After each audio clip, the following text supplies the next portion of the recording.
میرا نام شہزادی ہے۔ میری شادی ایک ان پڑھ لڑکے سے ہوئی تھی، جبکہ میں ایک پڑھی لکھی لڑکی ہوں۔ سچ بتاؤں تو میرا خواب ایک پڑھا لکھا اور اچھا کمانے والا لڑکا تھا، لیکن کچھ مجبوریوں کی بنا پر میری فیملی والوں نے میری شادی عمر سے کرا دی۔ مجھے عمر سے بدبو آتی تھی، ان کی جاب اتنی اچھی نہیں تھی۔ خیر، میں ہمیشہ اللہ کے سامنے رو کر دعا مانگتی تھی کہ یا اللہ، یا تو عمر کو مار دے یا پھر کسی طرح اس سے میری جان چھڑوا دے۔ اس جاہل کو تو بولنا بھی نہیں آتا۔ میں ہر بات پہ عمر کو بے عزت کر دیتی، اس پہ کبھی تنقید کرتی تو کبھی غصہ، مگر میرے اس تمام تر برے برتاؤ کے باوجود عمر مجھے پیار سے سمجھاتا، کبھی چپ ہو جاتا، کبھی غصہ ہو کر گھر سے باہر چلا جاتا۔ میں ایک بار جھگڑا کر کے امی ابو کے پاس چلی گئی اور ضد کی کہ بس عمر سے طلاق لینی ہے۔ امی ابو نے بہت سمجھایا کہ بیٹی، لڑکا اچھا ہے، ایسا نہ کرو، بس بیچارہ پڑھا لکھا نہیں ہے۔ باقی کیا کبھی اس نے تم پر ہاتھ اٹھایا ہو یا گالی دی ہو؟ لیکن میں بس طلاق لینا چاہتی تھی۔ میں نے امی ابو سے جھوٹ بولا کہ وہ مجھے خرچہ نہیں دیتا۔ امی ابو نے عمر کو بلوا لیا، وہ میرے سامنے بیٹھا تھا۔ امی ابو کہنے لگے، عمر، کیوں بھئی، تم شہزادی کو خرچہ کیوں نہیں دیتے؟ عمر بابا سے مخاطب ہو کر بولا، انکل جی، جو بھی کما کر لاتا ہوں، سب اخراجات نکال کر جو بچ جاتا ہے شہزادی کے ہاتھ پر رکھ دیتا ہوں۔ اس دوران میرے چاچا تایا سب موجود تھے۔ میں بولی، مجھے پورے 30,000 روپے ہر مہینہ چاہیے، بس اس شرط پر ہی میں جاؤں گی عمر کے ساتھ۔ عمر خاموش ہو گیا، سر جھکائے بیٹھا تھا۔ چاچا بولے، ہاں عمر، دے سکتے ہو 30,000 خرچہ؟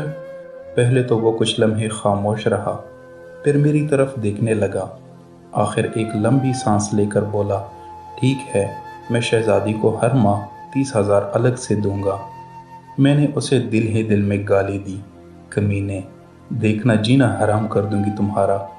چاروں ناچار میں عمر کے ساتھ واپس اس کے گھر چلی گئی۔ میں نے عمر سے صرف ایک بار پوچھا تھا کہ کیا کام کرتے ہو، تو اس نے جواباً کہا تھا کہ گورنمنٹ آفس میں کام کرتا ہوں۔ اس کے علاوہ نہ میں نے کبھی کچھ حال احوال پوچھا، نہ انہوں نے کچھ بتایا۔ خیر، عمر مجھے ہر ماہ 30,000 روپے باقاعدگی سے دینے لگا۔ ایک دن میں نے کہا، مجھے آئی فون لے کر دو۔ میں تو بس تنگ کرنا چاہتی تھی کہ عمر مجھے کسی طرح طلاق دے دے اور میری اس سے جان چھوٹے۔ عمر مسکرانے لگا، میرے پاؤں پکڑے اور بولا، شہزادی، لے دوں گا، پریشان نہ ہو، تم بس مجھے چھوڑ کر جانے کی بات نہ کیا کرو۔ تم جو کچھ کہو گی میں کروں گا۔ میں کبھی کھانے میں مرچ ڈال دیتی تو کبھی زیادہ نمک۔ وہ تھکا ہارا جب بھی کام سے آتا، کھانا کھا کر بے ہوشوں کے جیسے سو جاتا۔ نہ جانے کون سا کام کرتا تھا کہ اتنا تک جاتا تھا۔ میں اس جاہل سے جتنی نفرت کرتی تھی، وہ اتنی ہی محبت کرتا تھا۔ میں ایک دن اپنی ایک دوست کے ساتھ کار میں شہر کے سب سے مہنگے اور بڑے مال میں شاپنگ کرنے جا رہی تھی۔ جب ہم ایک بس اڈے کے پاس سے گزر رہے تھے، اس وقت میری آنکھوں نے جو لمحہ دیکھا، میں بے جان سی ہو گئی۔ وہ عمر جسے میں بہت نفرت کرتی تھی، جس کو میں جاہل، ان پڑھ کہتی تھی، جس کو کبھی میں نے پیار سے کھانا تک نہ دیا تھا، جس کا کبھی حال تک نہ پوچھا تھا، جسے میں انسان ہی نہیں سمجھتی تھی، جسے میں قبول ہی نہیں کرنا چاہتی تھی، وہ عمر سر پہ بوجھ اٹھائے کسی کا سامان بس پہ چڑھا رہا تھا۔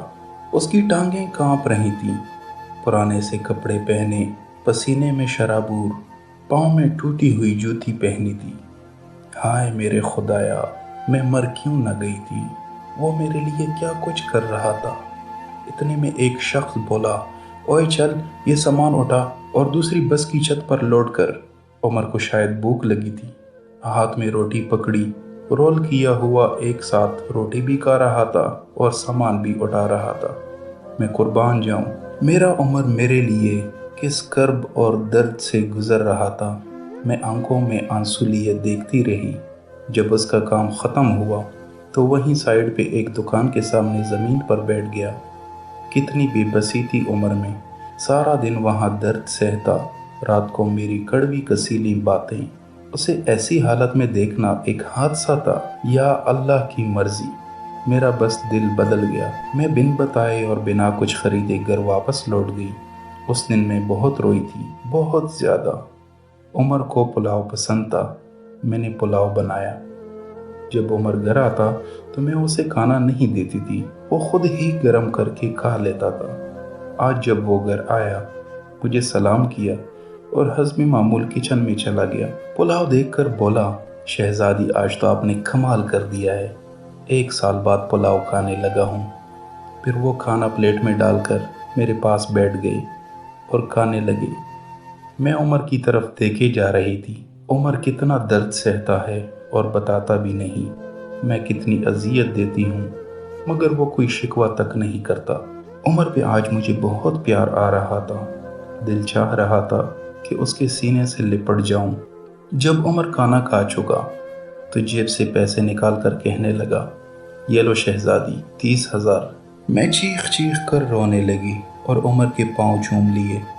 عمر، مجھے کچھ بھی نہیں چاہیے، مجھے یہ پیسے نہیں چاہیے۔ عمر حیران تھا کہ آخر مجھے کیا ہو گیا ہے۔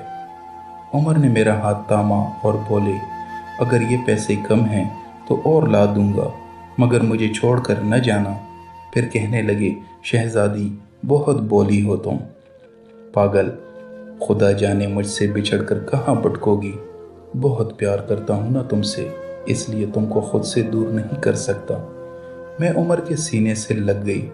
آج مجھے نہ کوئی آئی فون چاہیے تھا، نہ کوئی بڑا گھر اور گاڑی۔ مجھے اب دنیا کی کوئی خبر نہ تھی، اب میری دنیا عمر بن چکا تھا۔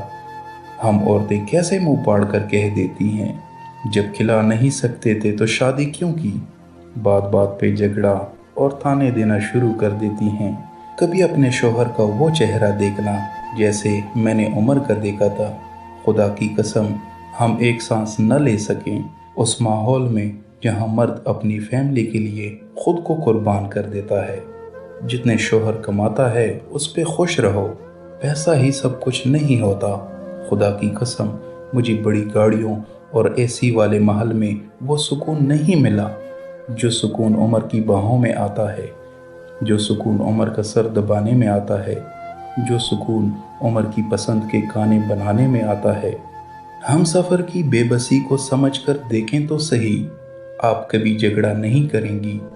عمر اب میری زندگی ہے اور میں عمر کی شہزادی۔ میری یہ کہانی آگے لازمی شیئر کیجیے گا، شاید میرے جیسے کسی نادان لڑکی کو ہوش آ جائے۔